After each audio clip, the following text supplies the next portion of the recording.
When God says that He is one, He means one. It does not mean one unity or compound unit.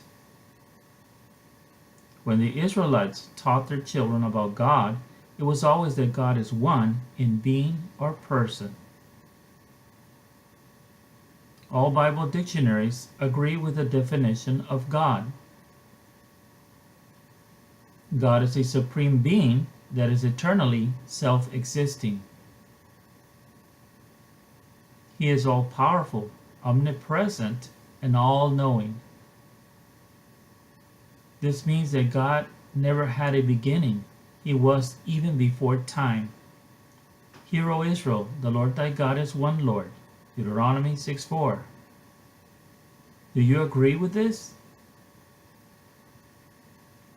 Then you cannot be a Trinitarian or Unitarian. It clearly teaches that Jesus Christ is God.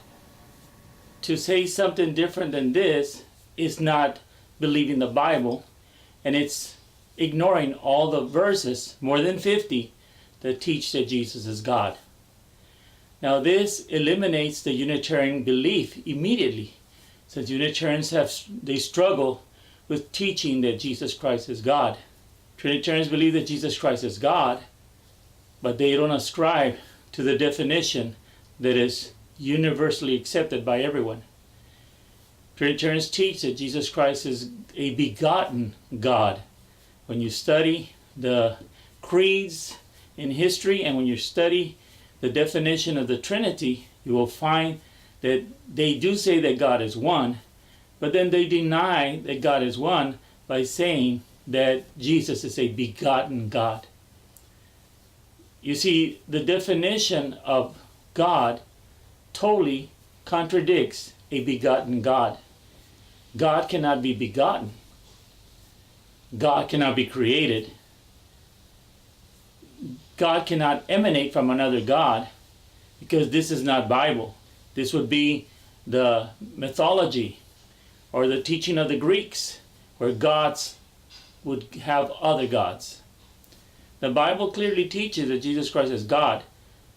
And if this is what the Bible teaches, then we have to acknowledge that Jesus Christ is not a second person, or He is not a second God, as Justin Martyr wrote in his ante-Nicene writings.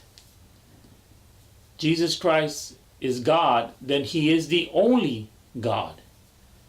Now, what the Bible teaches is that Jesus Christ is God manifested in the flesh. God put on flesh to come to this earth and deliver us from sin.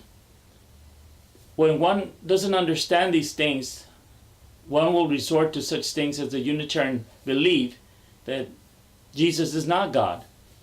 And like the Trinitarians have done, they have taught that Jesus Christ was begotten in eternity. So God was begotten in eternity. And this is a total contradiction to the Word of God and Deuteronomy 6:4. That Jesus Christ being God makes Him everlasting. It makes Him omnipotent, omniscient, and all the titles that belong to God belong to Jesus Christ.